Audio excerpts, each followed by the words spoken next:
ये कह रहे हैं कि हम वंदे मातरम नहीं कहेंगे क्योंकि हमारे लॉ में वंदे मातरम कहना गलत है, ठीक है।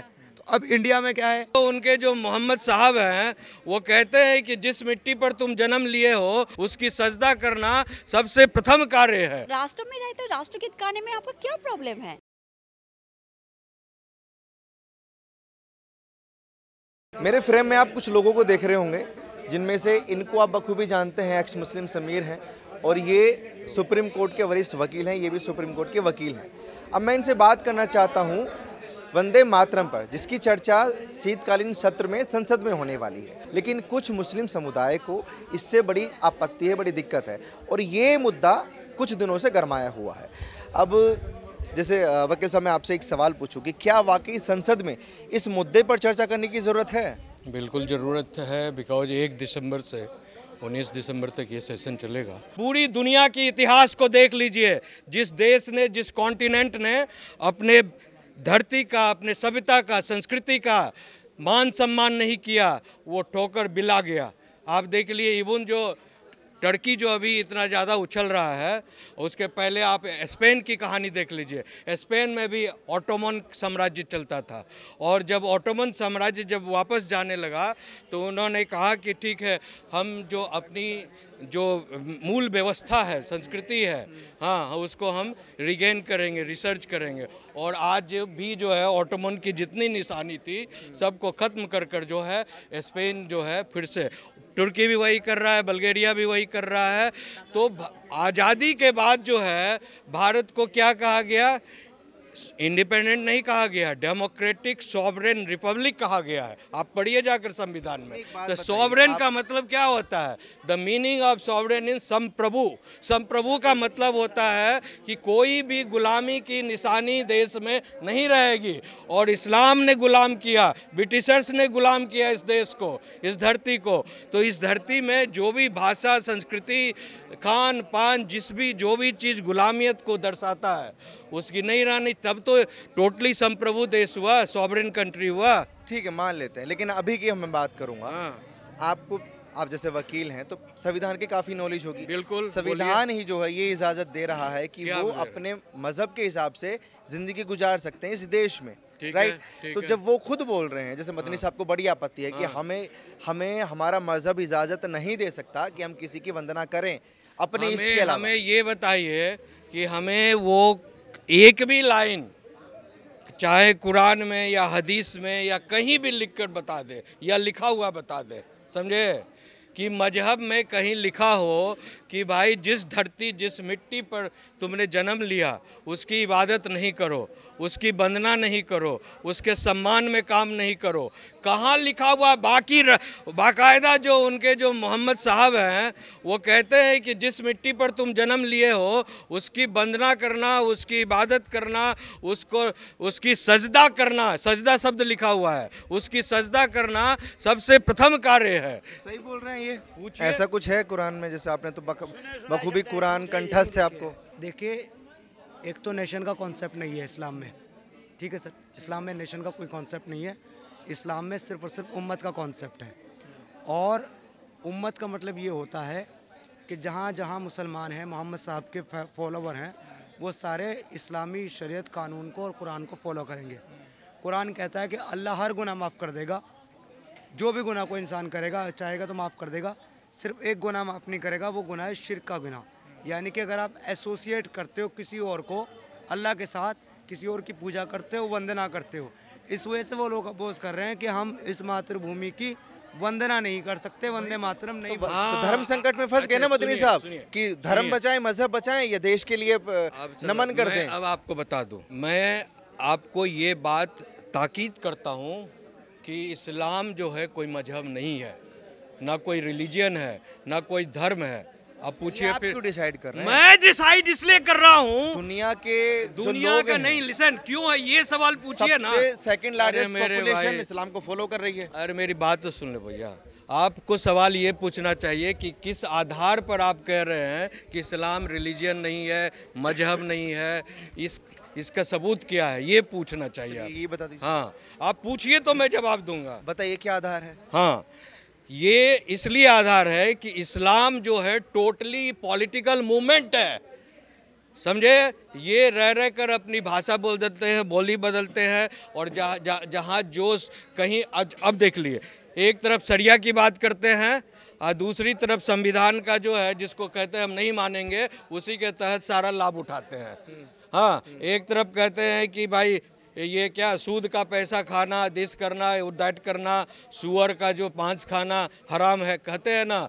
और जिन्ना और जो है सबसे ज़्यादा जो पाकिस्तान हृदय टुकड़ा कर कर जो पाकिस्तान इस्लामिक राष्ट्र बनाया, वो सबसे बड़ा सुअर खोर भी था, सूद खोर भी था, शराब पीने वाला माहिर था, समझे ना। इसीलिए इनका एक ही है मूवमेंट कि पूरी दुनिया में आपस में लड़ाई कर कर जहाद करो, पॉपुलेशन फैलाओ, डेमोक्रेसी में और हर देश में जो है अपना, जब भी जो है सुनिए, जब भी जो है ये आपस में कन्फ्लिक्ट करते हैं, कभी भी कोई मुस्लिम स्टेट में जाते हैं रिफ्यूजी बनकर, कभी भी इनका कोई इतिहास नहीं। अब वो क्या जाएंगे, यूरोपियन कंट्री में जाएंगे, एशियन कंट्री में जाएंगे, नॉन मुस्लिम कंट्री, और इनका है कि जाओ वहाँ और धीरे धीरे पॉपुलेशन जिहाद करो, कन्वर्जन करो, और जब थोड़ा सा पॉपुलेशन बढ़े, 30% 20% हो जाए, तो फिर शरिया कानून की बात करो, मारपीट काट की बात करो। और जब भी पूरा देश, ऑस्ट्रेलिया परेशान हो गया, इंग्लैंड परेशान है,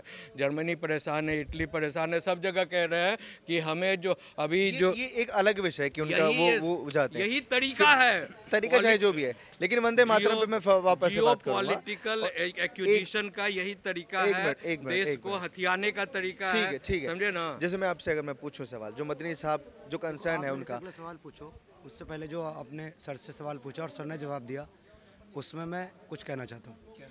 मैं सर की इस बात से जो उन्होंने कही कि इस्लाम ना तो रिलीजन है, ना मज़हब है, ना धर्म है, 100% एग्री करता हूँ। पता है सर क्यों करता हूँ? कारण बता देता हूँ आपको। अगर इस्लाम रिलीजन नहीं है, मज़हब नहीं है, धर्म नहीं है, तो इस्लाम है क्या? इस्लाम अपने आप को खुद कहता है, इन्नद दीन अल्लाहिल इस्लाम। अल्लाह के नज़दीक अगर कोई दीन है तो वो इस्लाम है। तो कुरान क्या कहता है? इस्लाम को दीन। अब आपको ये समझना पड़ेगा कि दीन कहते किसको हैं।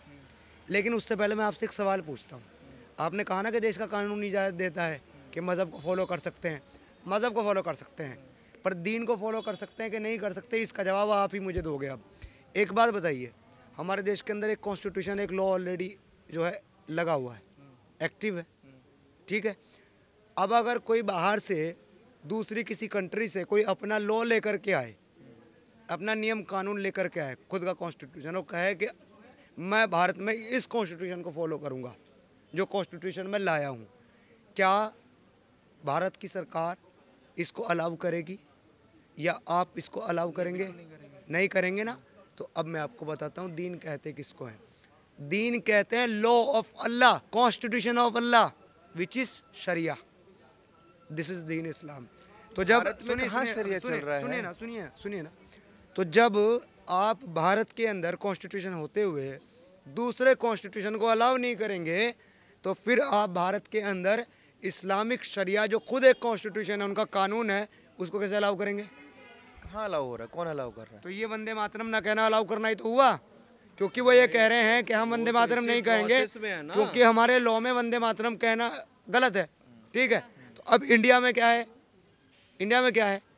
टैगोर साहब ने जो लिखा था राष्ट्रगीत, राष्ट्र के लिए समर्पित है, वंदना है, समर्पित वंदना है, इसको अगर कोई भारत में रह करके नहीं गा रहा है और इसका विरोध कर रहा है, मतलब वो भारत के कॉन्स्टिट्यूशन का विरोध कर रहा है। और वो किस लिए कर रहा है? क्योंकि उसका अपना खुद का एक कॉन्स्टिट्यूशन, एक कानून है, वो उसको अप्लाई कर रहा है। तो सर आप तो ये खुद देख रहे हो, अपने आंखों से हो रहा है ये। जहाँ जाते हैं वो अपना कॉन्स्टिट्यूशन के लिए राग आलाप रहे हैं, आलाप रहे कि नहीं। ऑस्ट्रेलिया में, ऑस्ट्रिया में, जर्मनी में, फ्रांस में, इटली में, अमेरिका में, कनाडा में, जहाँ भी गए हर रोज़ प्रदर्शन हो रहा है कि नहीं हो रहा है। करोड़ों करोड़ लोग जो है सड़क पर वहाँ के जो मूलवासी निकल रहे हैं कि ये लोग जो आउटसाइडर जो है लाए हैं, ये इस्लामिक प्रोटेस्ट कर रहे हैं, वो कह रहे हैं कि हम अंग्रेजी नहीं बोलेंगे, हमको उर्दू, फारसी, अरबी बोलना है, समझे। ठीक है, ये जो मुस्लिम धर्मगुरु कंसर्न दिखा रहे हैं, आपत्ति जता रहे हैं, उनका मान सकते हैं कि उनको कोई प्रॉब्लम है, लेकिन उनके समर्थन में भी तो विपक्ष के नेता हैं इस देश के। तो विपक्ष के नेता समर्थन में नहीं तो है, जब चर्चा होगी तो वो उनके हक और हुकूक की बात करेंगे। अरे भैया, कौन सा हक और कौन सा हुकूक? आप सारा इलीगल बात कर रहे हो और इलीगल डिमांड कर रहे हो। एक हुआ कि भाई हमने प्रॉपर्टी को खरीदा और प्रॉपर्टी में मकान दुकान में अपना दुकान चला रहे, घर चला रहे, परिवार से रह रहे। एक हुआ कि हम ज़बरदस्ती आकर घुस गए और जो है ये कह दिए मेरा घर है, मेरा कानून चलेगा, मेरा बच्चा रहेगा, मेरा संपत्ति हो गया जी, मानो या ना मानो। बिहार में एक कहावत है, मान ना मान मैं तेरा मेहमान, खुट्टा ऐठना गाड़। पहले हुआ ना। अरे अभी हो रहा है भैया। अब कहाँ कौन कब्जा कर रहा है? अभी क्या कब्जा नहीं कर रहा है देश पर? जो देश का कानून आप नहीं मान रहे, देश की इबादत नहीं कर रहे हैं, देश के कॉन्स्टिट्यूशन के अनुसार जो है चलना नहीं चाहते हैं, उस भाषा को बोलना नहीं चाहते हैं और अपने ढंग से जो है सारा स्टाइल में काम कर रहे हैं, कहाँ कोई कर रहा है? विपक्ष को मर मिटने को तैयार है। जो राज्यसभा सचिवालय की तरफ से नोटिस आया है कि संसद के अंदर इन नारों का उपयोग मत करना, वंदे मातरम, जय हिंद, ये 2 शब्द लिखे हुए हैं।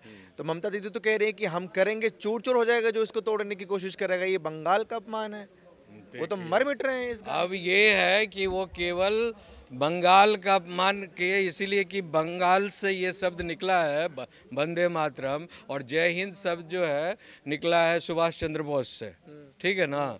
इसीलिए केवल एक स्टेट चौबनिज्म है उनका, संपूर्ण भारत को लेकर वो बात नहीं कर रही हैं। उनको तो ये शब्द बंगाल का ही है ऐसा नहीं कहना चाहिए, बिकॉज कोई कॉन्स्टिट्यूशन बन गया, कोई जो चीज़ पूरे राष्ट्र को समर्पित हो गया, तब तो मैं भी कहूँगा ना कि अशोक चक्र, अशोक स्तंभ बिहार का है जी, हम उसके लिए मरेंगे। मैंने कभी आपने मेरे मुंह से सुना है कि अशोक स्तंभ बिहार का है?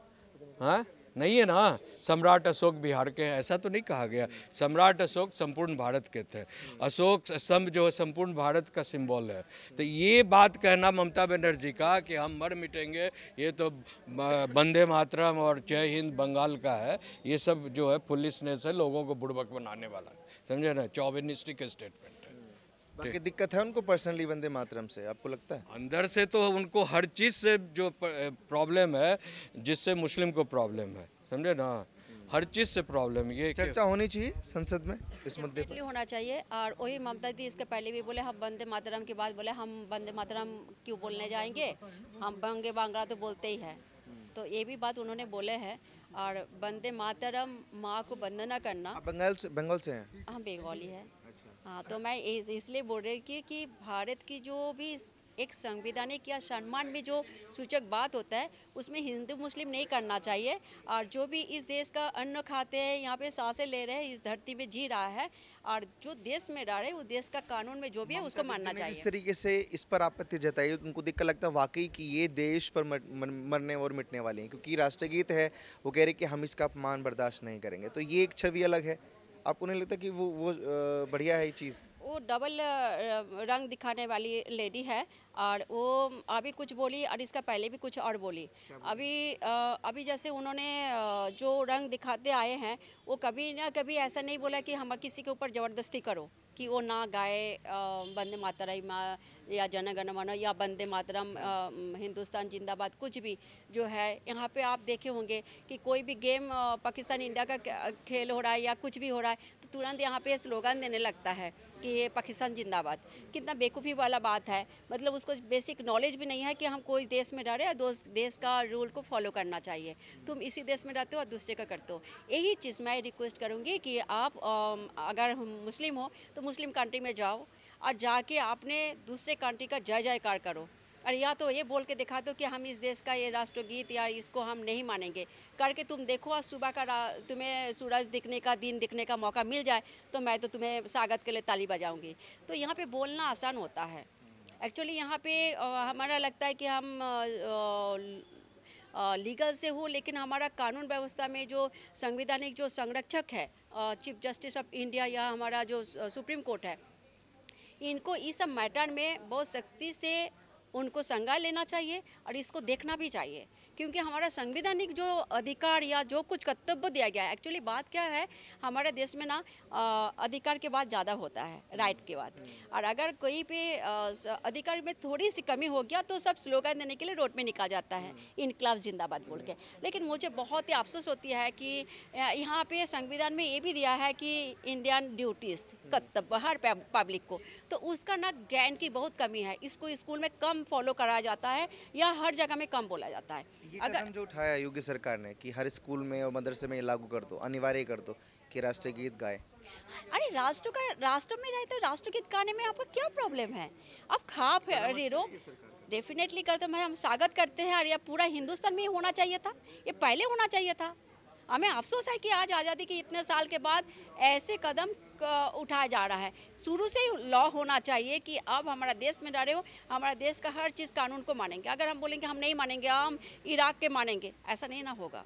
और सही बात, अगर हमारा देश में सबसे ज़्यादा प्रॉब्लम क्या हो रहा है जानते हैं कि हमें इस देश में जो अपने को संघ का लोगो बोलते हैं और फैसिलिटी हर लेते हैं, उन्होंने हमेशा बोलता है नहीं हमारा एक कानून है, जब शादी ब्याह होगा और बच्चे पैदा करने की बात होगी तो उन्होंने अपना कानून दिखाते हैं। देखो सारिया में ना 13 साल 14 साल में शादी होता है, और जब आप चोरी करते हो, रेप करते हो, मर्डर करते हो तो आपको उसी कानून के तहत हाथ काटना, सर कलम करना भी लगा हुआ है। आप उसको क्यों नहीं डिमांड करते हो? और हम ये बोलते हैं, अगर मेरा बस चलता यहाँ पे तो मैं यही बोलती भाई टोटल ले लो। भारत में रह रहे हो ना तुम, हिंदू का कानून माने भारत का कानून को नहीं मानते हो, शरिया कानून को फॉलो करते हो, तो टोटली ले लो। थोड़ा सा तुम इसके लिए क्यों डिमांड करते हो कि मुझे CRPC का तरफ से जो क्रिमिनल है उसको पनिशमेंट दो? तुम्हें वो भी डिमांड करना चाहिए कि कल चोरी किया मर्डर किया, इसका सलकलम करा दो। इसके लिए भी वो लोग को आगे बढ़ना चाहिए और आगे इसके लिए भी डिमांड करना चाहिए। ठीक है, बहुत शुक्रिया। ये तर्क वितर्क थे, लेकिन मुद्दा गरमाया हुआ है क्योंकि 150 वर्ष इस गीत को पूरे हो गए हैं और संसद में भी इस पर चर्चा करने की तैयारी भारत सरकार कर रही है। आप लोगों की क्या राय है? अपनी राय प्लीज़ कमेंट बॉक्स में दीजिए और ऐसी खबरों के लिए आप जुड़े रहिए